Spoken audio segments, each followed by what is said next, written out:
Welcome to another episode of Talk Fast, Listen Slow. I am Angela. I'm Kat. And today's guest is Eva.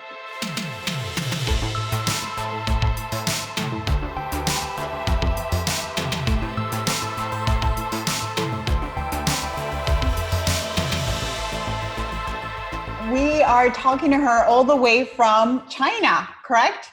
Correct, from Shanghai. Oh my goodness. Thank you so much for being here. We are super excited to have this conversation. Oh, wait. She's in the future right now. She's literally 13 hours ahead. So do we make it to Monday? Does the world make it to Monday? It does. And it's a very beautiful Monday. Thank you so much, girls, for having me. I'm really excited. We're excited to have you. We're excited to have you. How are you doing with all this? How is China during this whole quarantine?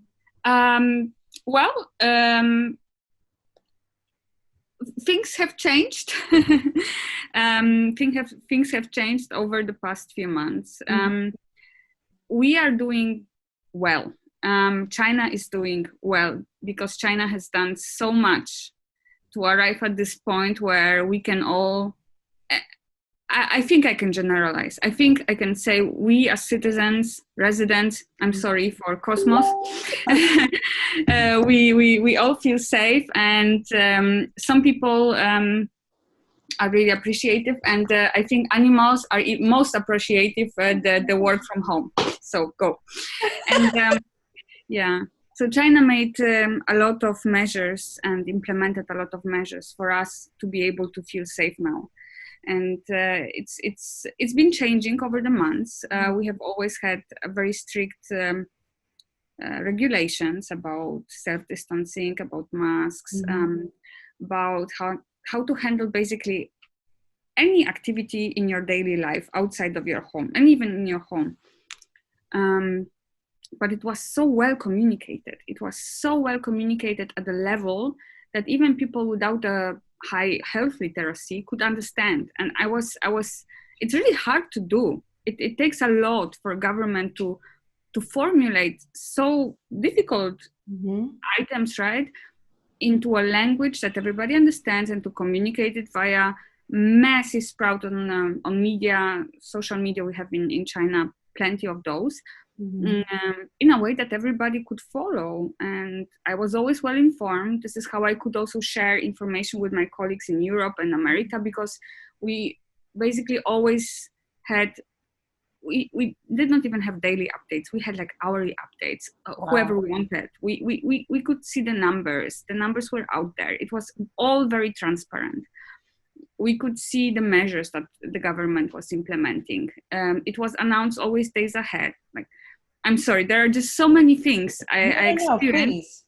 I think because of the very well spread education about what is going on. Perhaps also because most of this part of generation went through the SARS epidemics. We knew that the better we hold up with all the rules, the sooner we can resume normal life. No, not normal. We can resume life. Correct. Outside of the quarantine. And until now, although there is no obligation to wear masks, besides of like supermarkets, pretty much everybody has a mask, which in China is nothing unusual. So, but still, there is, I'm always bringing this very, very banal history of mine, but the story was still when the quarantine was ending, but was not fully abandoned yet. The mask obligation especially was still debatable. I was in an elevator. I was just going down to pick up some stuff from the entrance gate, and I was in an elevator with a very, very old grandma. She must have been 120. And and she looked at me. We need her secret. Yeah, I should have asked. It was a short elevator ride though, but yes, she must have been longevity expert. And so she looked at me, and I said, it will be a problem. There will be a problem. And she said, in a very kind way, she said, child, you have to be careful. Where is your mask? And I said, I forgot at home. immediately she got out of her pocket a huge chunk of mask, and she said, take. Wow. She gave me one. She was offering me like 10. I said, no, I have at home. She said, like, it's very important to protect yourself. So while I was thinking she's going to score me, like, what are you doing to my health? No, she's like, protect yourself, child. So it was really beautiful. And this type of attitude, I see that everywhere. I forgot my mask, unfortunately. When I'm going to the supermarket, they don't let me in. Immediately there is a bunch of people saying, do you need a mask? Here, go. Wow. You know? So this definitely has brought out almost like, you know, the side of the people of a community of, you know, we're in this together. So we're seeing that collaboration and wanting to get well, you know, go through this together and get well. So if we're all in this together, and we collaborate and we take care of each other, then this is going to be over sooner. Yes.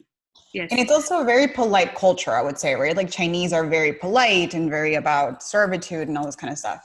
Yes, and this was very much pronounced during this period, because also it happened at a very auspicious time. It was the Chinese New Year. Most of the people leave the country. So there were not that many foreigners left. And then as the epidemic evolved and became pandemics, the borders regulation changed a lot. So I was actually in America. I was in your area in December when it all started. And then I went to Europe, to Italy. It was not me spreading. Oh my God. Hold on. But I kind of made the circle reverse. Like I went USA, Italy, and then China. And so I came exactly at the peak of the wave, and there were not too many foreigners here, indeed. So the culture was very much heartwarming, with all the new rules, with everything communicated in Chinese. So, you know, imagine they have translated everything. They were so helpful, unimaginable.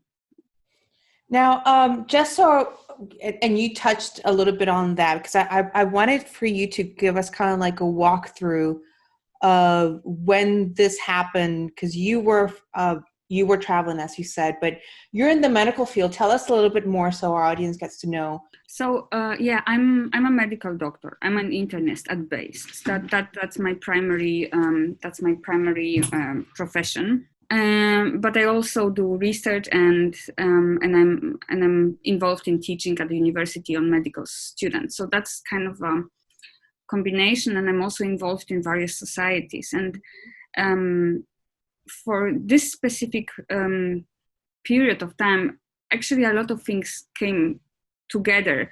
I think that the best thing that China did was immediate implementation of a very strict separation between COVID patients, at the time still coronavirus, yes, SARS virus patients, and the rest of the society. Mm-hmm. So we had designated hospitals.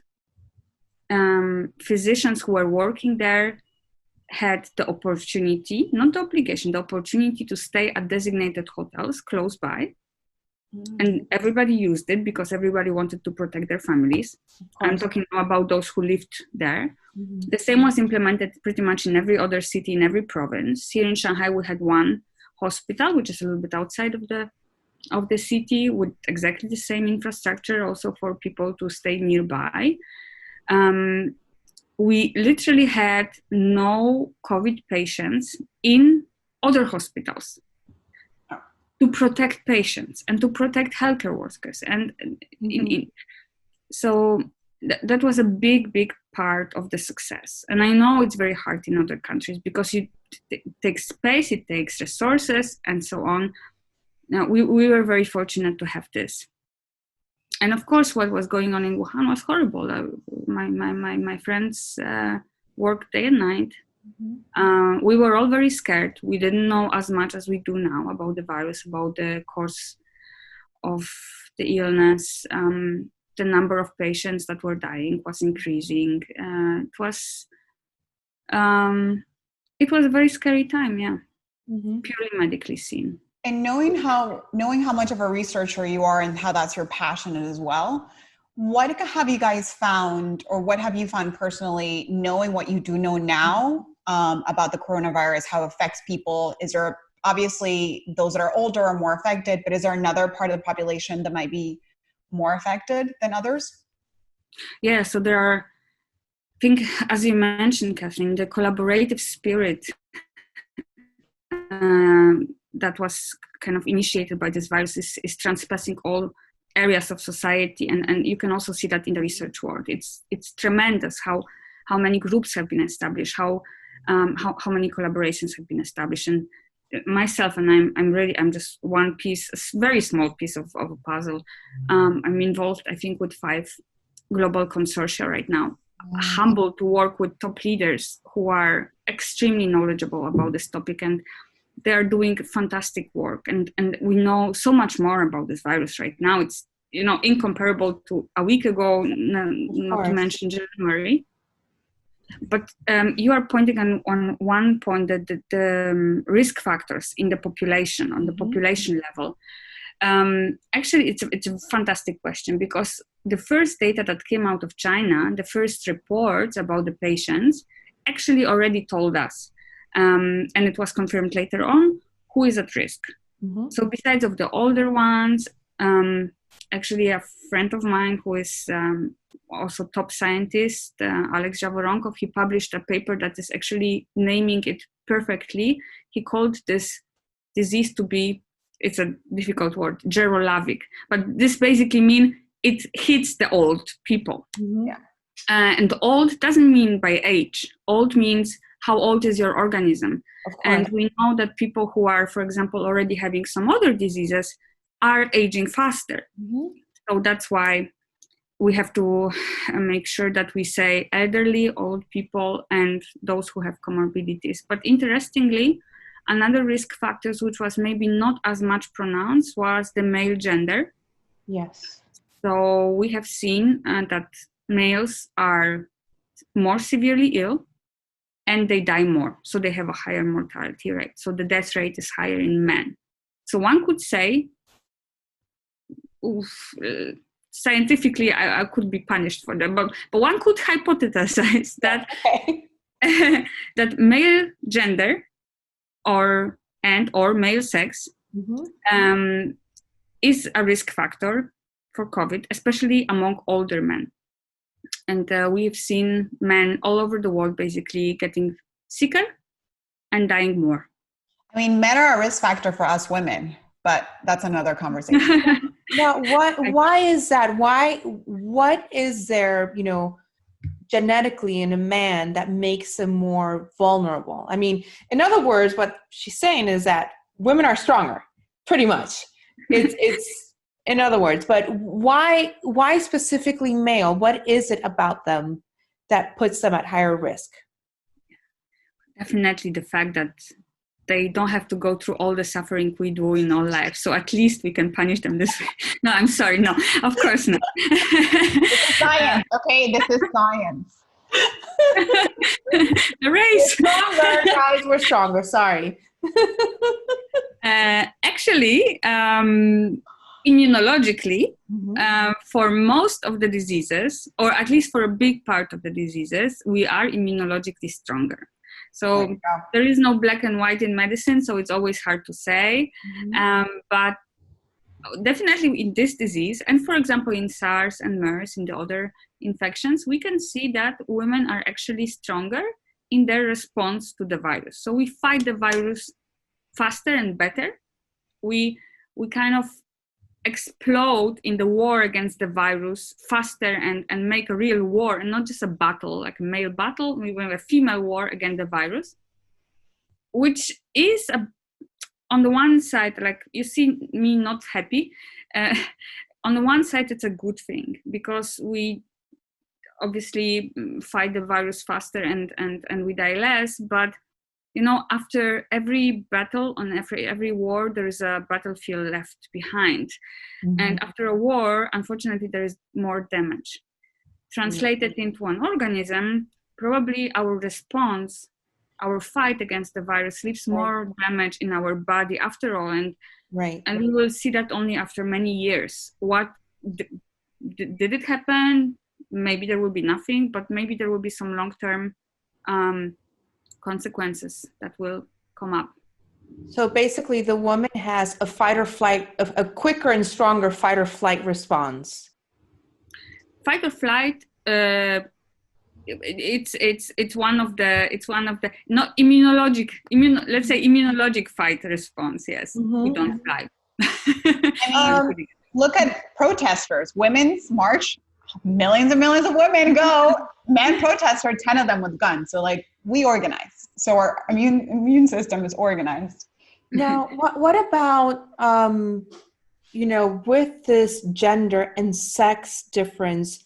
How have we seen that this has affected, the transgender community, for instance, or in the gay and lesbian community? How has that affected? Because now we're talking about, change of sex or people that are taking under, treatment. How does that affect them? And how has been the response to treating this population? This group of people? It's a fantastic question. And unfortunately, my response will be, we do not know much yet. There are wonderful efforts of great institutions, UN, WHO, some task force, not to mention all of them, but there are many who are trying to look at this. Okay. Problem is that there are not too many data. And we can only help or know if we actually have some information, so data. Overall in medicine, I guess, we are still very, very much at the very beginning of understanding how to properly diagnose and treat patients who have done sex change. Mm-hmm. Not to mention an enormous underrepresentation of gender issue in medicine. So there are many call for actions at this moment, and I guess what COVID helped us with, hopefully, among the population to understand that gender issue is important for good medicine, like we say, precision medicine. Yes. And I hope that also this will give us a chance to explain in a simple term that there is a difference between sex and gender. And we refer to sex as biological, chromosomal, genetic, our X, Y, and this is very important, immunologically, for example, but there is also the impact of gender. And the impact of gender is, for example, the influence of smoking. Mm-hmm. And it's the best example, the easiest example. Why is this a gender issue? Because men tend to smoke more, at least in Asia, till now, or they did at least in the past generation. So we have the long-term effects coming out now. This is a purely gender issue. Also, washing the hands, using the soap. Then there will be a big issue about the mental health, because males are stigmatized to not to show their emotions, mm-hmm. right? But there is, in each of us, there is a part of another gender, and there is definitely also in many males this more emotional part. I don't want to call it the female part. There are very tough females out there, but let's say there are emotions that have to be released that are associated with the other gender, right? Wrongly, right? Feminine traits and masculine traits, of course. Mm-hmm. Yes. So, but back to your questions. I'm sorry. So there are attempts to look at the LGTB society, and it will be very, very hard, I guess, to understand how the transgender patients have been treated. We will have to look back at the retrospective data and see. Probably right now everybody is treated in the same way, unfortunately. But to praise America at this moment, there are centers in America that are specially established to treat transgender patients. So there are like internists and endocrinologists who specialize in treating those patients, because we know that there is a huge change of their hormonal dynamics, and also there are psychologists working with them. Mm-hmm. I would love to see that globally. Mm-hmm. I would love this spreading all over.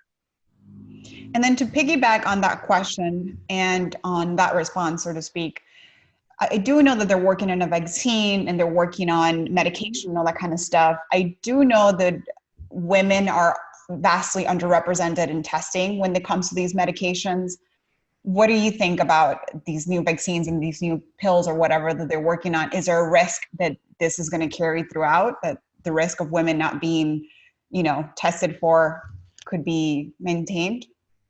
A fantastic question. A question we actually addressed as one of our research focus and call for action, because we know that over the decades, hundreds of years, women were underrepresented in clinical trials. Mm-hmm. And this means that some of the drugs that came out on the market were not even appropriately tested in females. And there is one drug, for example, I don't want to name it, but one drug, very recent one, was FDA approved for males only and transgender females. Why? Because there was not enough pressure to include and test women for that drug. And it was very recent. We are very much afraid that this could happen again. I'm talking about data I looked last week. There were over 1,500 trials on medications going on COVID. Over 600 of them purely on drugs, like medications that one could take or inject and so. And there are there is not much of an attention given to proper inclusion of women. So it's mostly mentioning that males and females are equally allowed to participate, but we hope to see that every protocol has a paragraph or a criterion saying there should be at least a fairly balanced number of males and females in it. That's number one. Number two, there are besides of like testing already some drugs, there are approaches at the very beginning, let's say, of drug development. So there are two ways to make a drug. Either you develop it from scratch, or you try to use the ones that are out there and you try to see if they also work for this disease. Mm-hmm. So those are already ongoing. There is a lot of them, and we see them, unfortunately, most of them failing. But those who are made from scratch, they basically start in the lab. Some companies, there are not many of them, but they are creating actually the molecule, and from that they develop the drug that then can be tested. So I think the best example, we call it in silico, so in the lab. And in silico medicine, for example, is doing that. They develop the molecule, then they synthesize it, they create it, and then they use it. And I think this is also something that this epidemics will bring on. People will tend to use this way because at the very beginning of this creation, you can already, using artificial intelligence and machine learning, test. Mm-hmm. What are the side effects? What is the appropriate dosage? How will it work for females and males? Mm-hmm. Right? And this is something very beautiful, and this is where my hope is. The other path, let's say there is a call for action. There is a big call for action to include women. And this also holds true for the vaccine. So I think the vaccine is a little bit over promoted. We have to be very cautious. We have to be hopeful, but we have to realize that a vaccine takes time after development to be tested properly. Yes, it's a matter of a year or more, usually more. And we see now also, luckily, lowering in numbers of the COVID patients. Mm-hmm. So, for example, such a trial in China is barely doable, because we do not have active COVID patients anymore. 0 since April 13. Wow. Yeah, we only have the returnees who are importing, but no more cases. That's fantastic. So, yeah. Yeah, see, and this is not well promoted. I think we need more positive news out there. Yes. Right? Yeah, for sure. Absolutely. Yeah. Now, what about, there's been so much information out there that it takes time to kind of like filter what's real, what's not. what's all this about the hydrochloroquine? What is it really effective? And why did it spread, around the world like como pan caliente? That's just an expression in Spanish. I mean, is it really effective to treat patients with COVID? So there is a huge debate. There's a huge debate, and we see some public debate on it, very controversial. Mm-hmm. I have my personal opinion, and I know that many of my friends and collaborators share this opinion.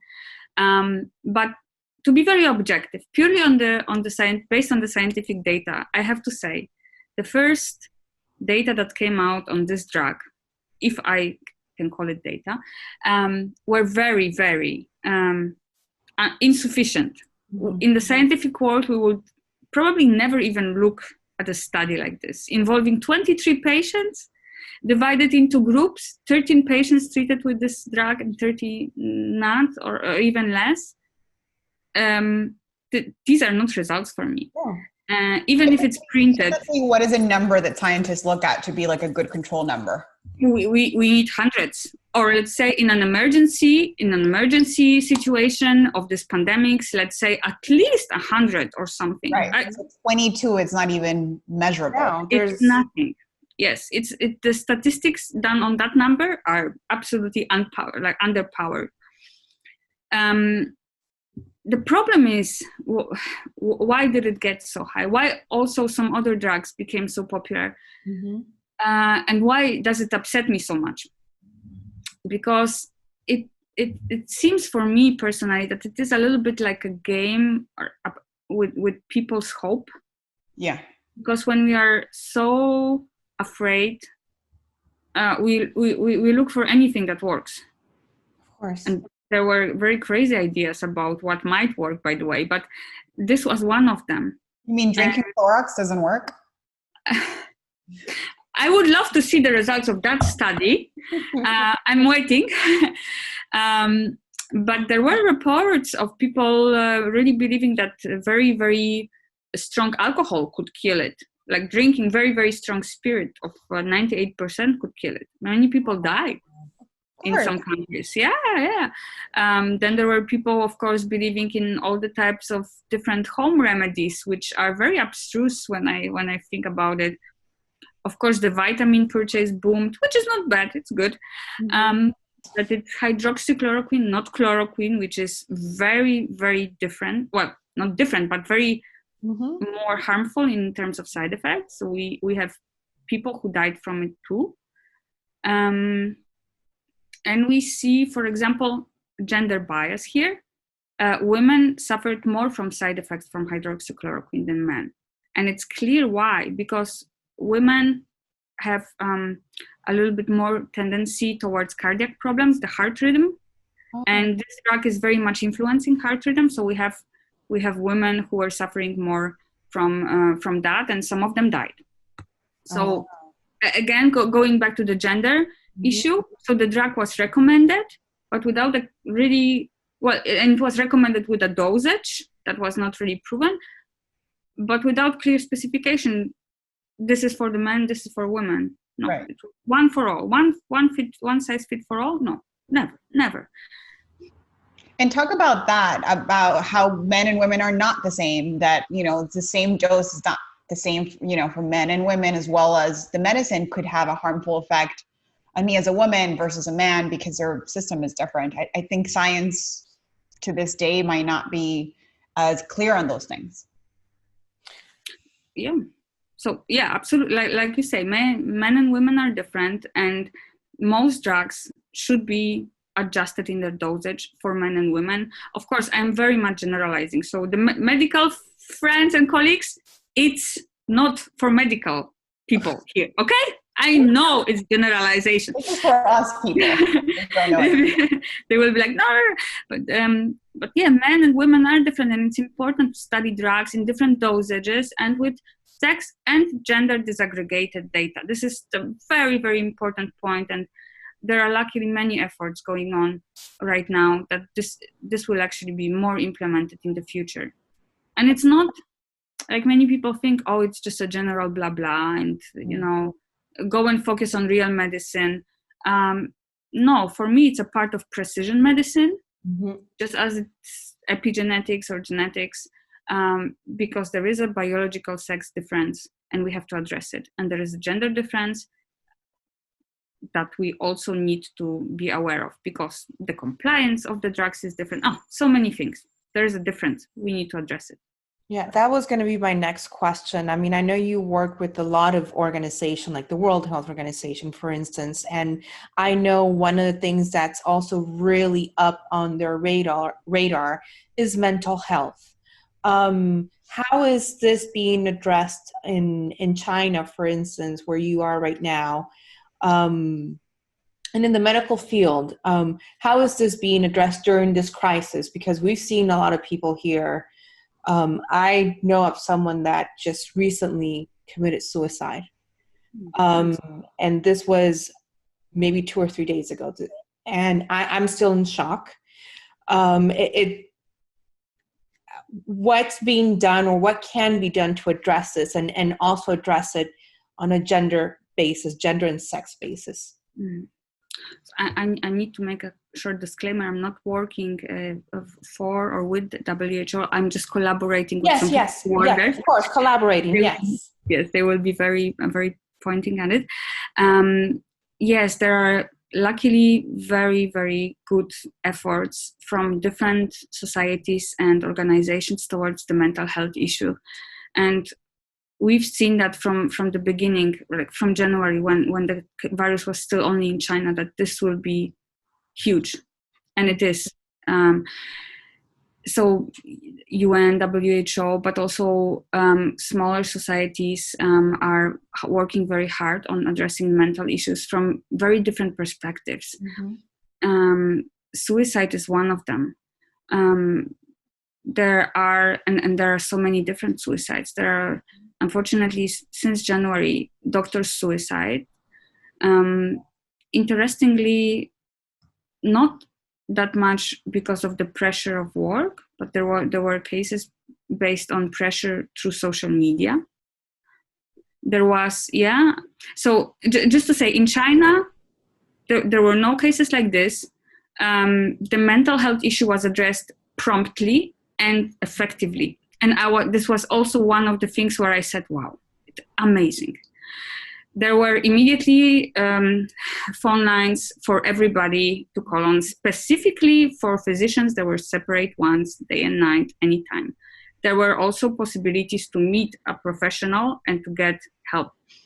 There were always, there were like a huge amount of like activities and workshops and discussions and interviews on social media with professionals available for everybody. So there plenty, hundreds.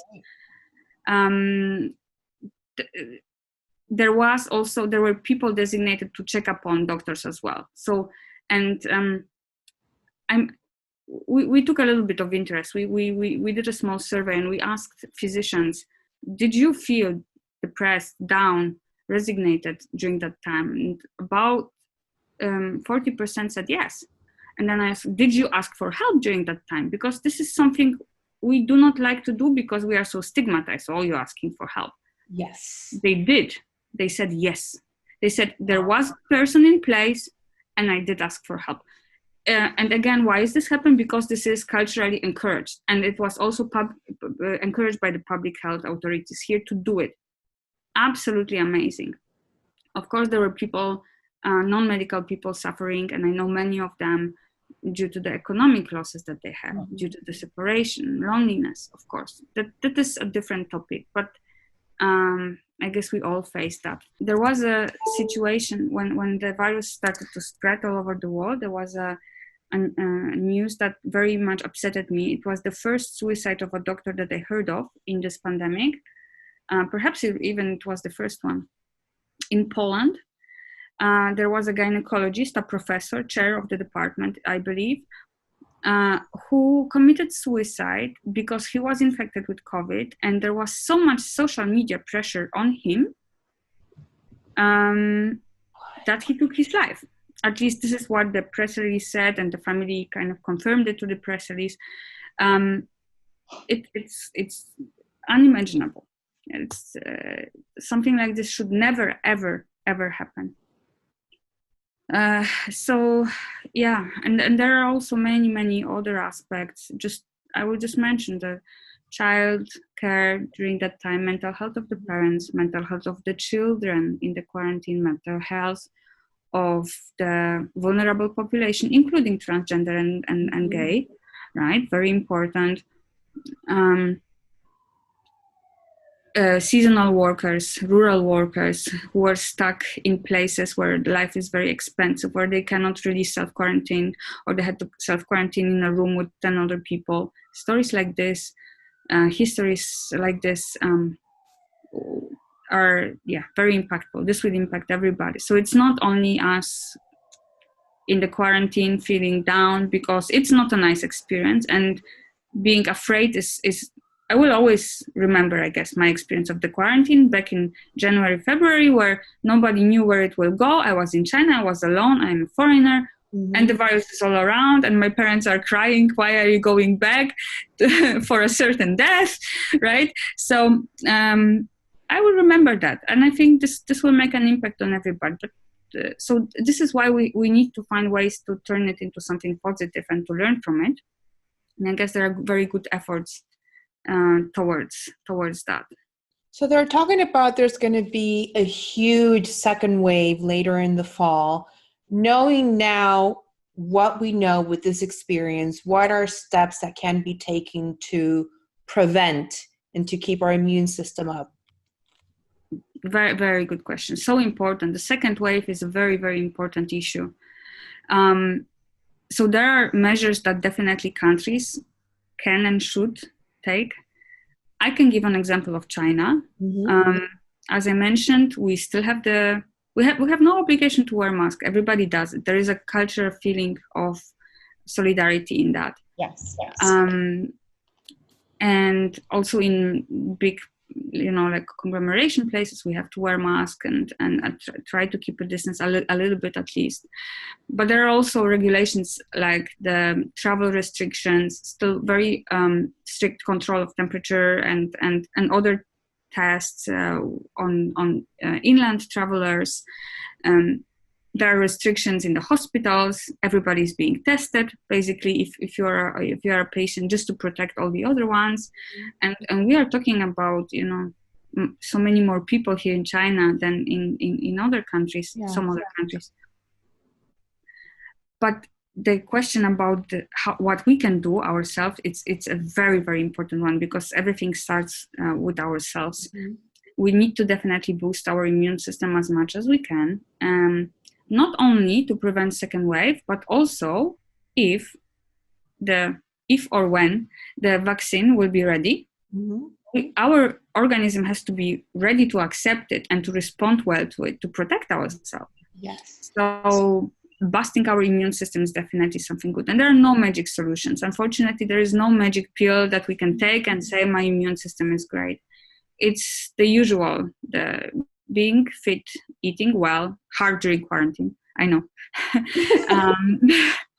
Trust me, I know. I'm doing my Zumba classes like an old lady every day. I love it. Congrats. I go to the fridge and back. Yeah. Not a good example. Do as I say, not as I do. Exactly. From the doctor. Yeah. Do the opposite. Don't do the exercise, fridge and back, and ordering food online, not even go to the shop and back. Yes. Yeah. And don't work all the time on the other computer. Yeah. Then you should be fine. So healthy food, definitely try to go out and do some sports. The social distancing does not really prevent you that much. In some countries it does, I know, but to have a walk or just exercise at home, and make sure you also get your vitamins. If you cannot get it by food, just supplement. Don't go overboard. Don't try to take all the supplements that are out there on the market, get hypervitaminosis and end up in the hospital and get infected. That everything in the right proportions. What are some vitamins that we should be taking that you can recommend? That's like an easy cocktail. Sorry. It's very different for everybody because we Yeah. we all have different needs. So it's very hard to say. There are those A to Z vitamins. There is not much wrong that you can do with this. Definitely vitamin C is okay. Why? Because you cannot overdose. Naturally our body gets rid of it, so that's a good one. But the typical ones, so zinc, vitamin D, vitamin E, vitamin A, vitamin C, in right proportions are very much recommendable.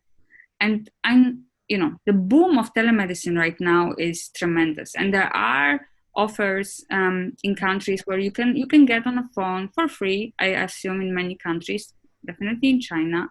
I heard in the US as well there are voluntary physician services on the phone where you can just ask. There's video. You can do video as well now. Even better, right? So I would encourage everybody to do that, because that's the best way. There is no one size for all treatment, and the same for prevention. But we have those great opportunities now to use virtual communication ways with doctors. Right. And, since you're in China, and of course we have so much to learn from China. I mean, like you said, there's virtually no cases of COVID. What are the top things, or the top 3 things that we should definitely look out for, that we can implement ourselves, or at least spread the words? Like, what are things that were specifically done that we can, share with everyone? What a nice question. Yes, I'm really very in awe what China did on so many levels. I think what we cannot control, but the first thing that can be copied, ironically, from China, is Sorry, that was a late response on. Yeah, I was like, I'm not gonna laugh at that one. No, they are fine with laughing at it. Don't worry. I'm making the joke. I actually even made it, there is a paper came up last week about medical education in China, and I said, what can we copy from China? I think it's a good way to laugh at ourselves globally. Definitely the regulations on the state level. So the protection, the regulation, the restriction, the quarantine, but everything in measures. Like I did not feel extremely restricted in China, even though the news was spraying that we are so under totalitarian system. I felt safe. Spraying people. There was news about people being sprayed. No, nothing like this. They sprayed the roads and you could feel that, but it gave me the feeling like they are actually doing something. It's not shampoo that they are putting on the way, right? So, and the second thing would be definitely maybe just to try, but I guess in most countries you can see that. To Italy was definitely one of those countries, the solidarity. This spreading of social media, of encouragement. What China did for Wuhan when Wuhan was closed was tremendous.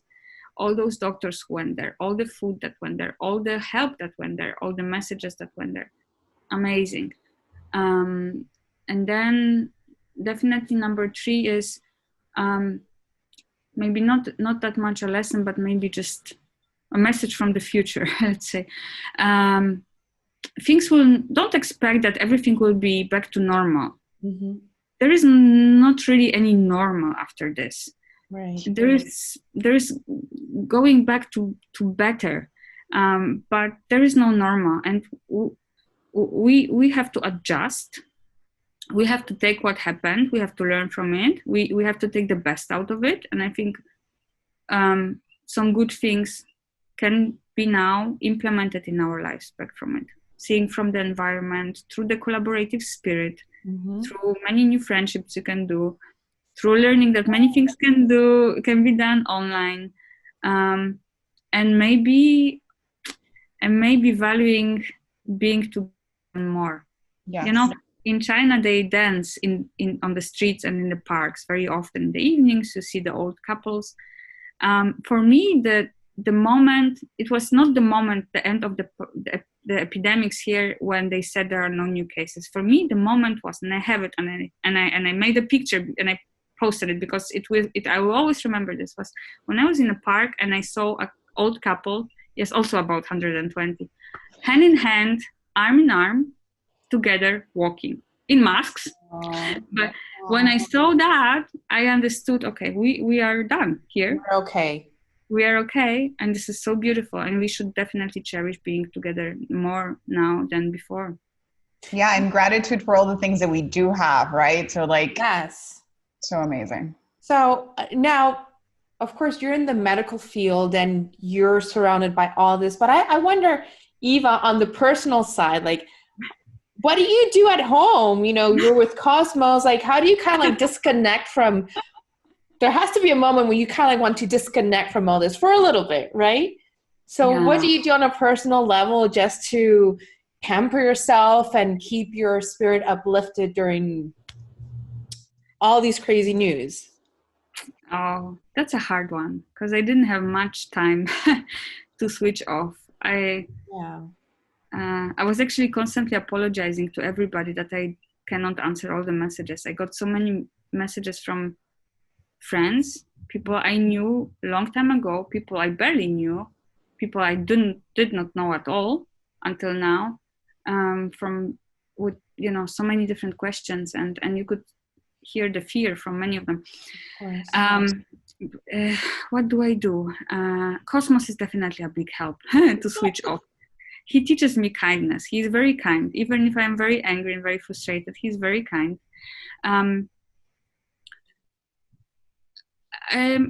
For me personally, it's books and learning something different than medicine. So I was very grateful to make use of some of the video lessons and classes about some of the history and different religions and different languages. And I always a researcher. You're always a researcher.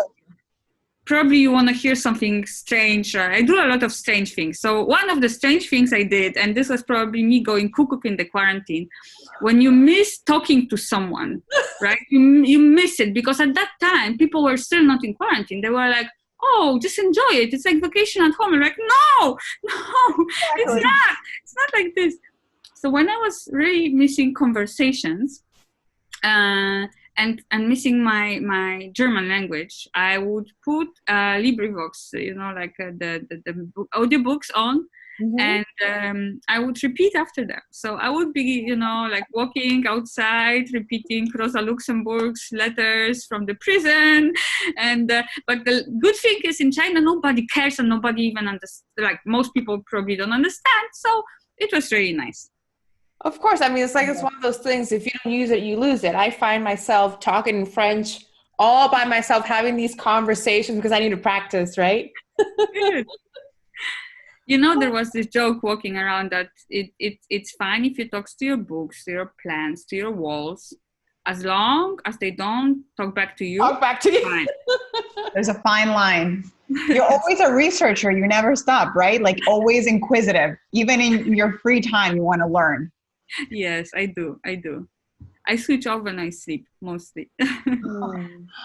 Well, we are honestly so grateful for, the work that you've been doing, and especially the work that you're doing for, precision medication, to bringing forward the need to pay into attention to women in the medical field. I think that's so honorable, and we need more of that. And, we're very proud to have you in our show. We know you're super, super, extremely busy. So the fact that you took time, to chat with us, we're incredibly grateful. And so we're looking forward to more of this.